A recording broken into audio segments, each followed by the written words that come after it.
দৰঙৰ বালাবাৰী উচ্চতৰ মাধ্যমিক বিদ্যালয়ৰ 2023-24 বৰ্ষৰ উচ্চতৰ মাধ্যমিকৰ চূড়ান্ত পৰীক্ষাত 100% উত্তীৰ্ণ হাৰেৰে উজ্জ্বলিল বালাবাৰী উচ্চতৰ মাধ্যমিক বিদ্যালয়।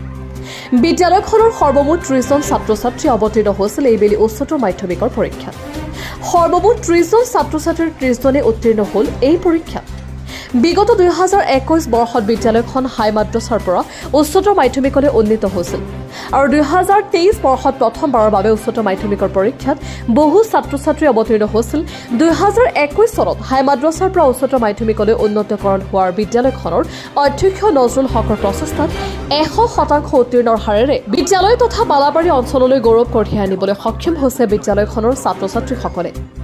ছাত্ৰ-ছাত্ৰীসকলৰ এই 100% উত্তীৰ্ণ হোৱা খবৰে আনন্দময় পৰিৱেশে বিৰাজ কৰিছে।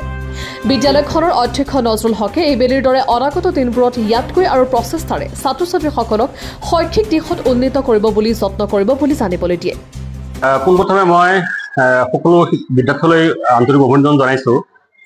আমাৰ বিদ্যালয়ৰ এইবাৰ ফলাফল যথেষ্ট ভাল, 100%ই উত্তীৰ্ণ হৈছে উচ্চতৰ মাধ্যমিক চূড়ান্ত পৰীক্ষাত। আমাৰ টোটেল পৰীক্ষাৰ্থী আছিলে 30 গৰাকী, তাৰে ভিতৰত আমাৰ 7 গৰাকী হৈছে প্ৰথম বিভাগ, তাতে 6 গৰাকী কেণ্ডিডেটে লেটাৰৰ মাৰ্কছো পাইছে, 11 গৰাকী ছেকেণ্ড ডিভিজন আৰু 12 গৰাকী আমাৰ থাৰ্ড ডিভিজন পাইছে।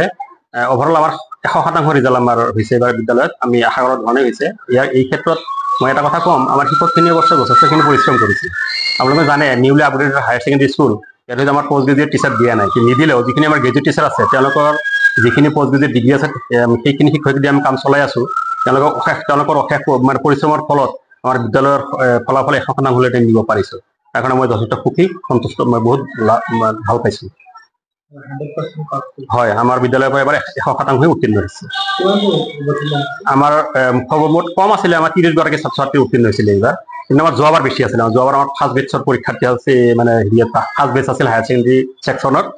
যোৱাবাৰ আমাৰ টোটেল এপিয়াৰ হৈছিলে 77, তাতে 69 গৰাকীয়ে পাছ কৰিছিলে, 89.6% আছিল যোৱা বছৰ আমাৰ হায়াৰ ছেকেণ্ডেৰী ফলাফল। এইবাৰ আমাৰ 100% উত্তীৰ্ণ হৈছে। আৰু যোৱাবাৰ আমাৰ ফাৰ্ষ্ট ডিভিজন আছিল 11 জন, আমাৰ বিদ্যালয়ৰ অধীনত যিখিনি পৰীক্ষা দিছিল তাৰে 11 জন পাইছিলে ফাৰ্ষ্ট ডিভিজন, আৰু 22 গৰাকীয়ে পাইছিল ছেকেণ্ড ডিভিজন, আৰু 36 গৰাকীয়ে থাৰ্ড ডিভিজন পাইছিলে।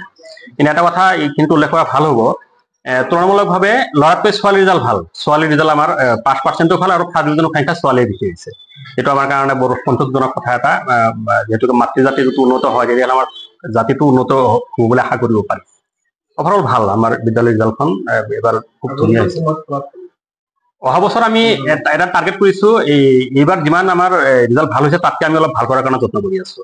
আমি ষ্টাৰ্টিঙৰ পৰাই আমি বছৰৰ আৰম্ভণিৰ পৰাই আমি প্ৰচেষ্টা হাতত লৈছোঁ।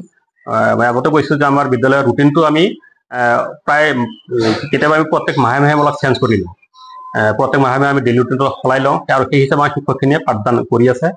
আৰু যিবিলাক বিষয়ত অকণমান ল'ৰা ছোৱালী দুৰ্বল, সেইবিলাক বিষয়ত তেখেতসকলক মই এটাই আহ্বান জনাম, তেখেতসকলক মই প্ৰথমতে আন্তৰিক অভিনন্দন তথা শুভেচ্ছা জনাইছোঁ।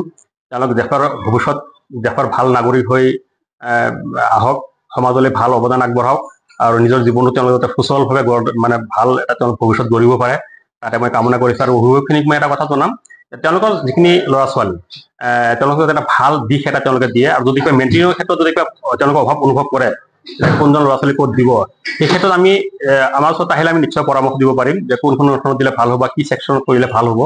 আমি এইখিনি কথা আমি আগৰ পৰাই কৰি আহিছোঁ, মেইনটেইনিংটো আমি কৰি আহিছোঁ। গতিকে অভিভাৱকসকলে এটা কথা অনুৰোধ জনাম, তেওঁলোকৰ ল'ৰা ছোৱালীখিনি যাতে এটা ভাল অনুষ্ঠানত তেওঁলোকে নামভৰ্তি কৰায়, আৰু তেওঁলোকৰ ভৱিষ্যত ভাল যাতে হয় তাৰ কাৰণে তেওঁলোকে প্ৰচেষ্টা হাতত লয়। দৰঙৰ পৰা গিয়াছুদ্দিন আহমেদৰ ৰিপৰ্ট, আছাম লাইভ।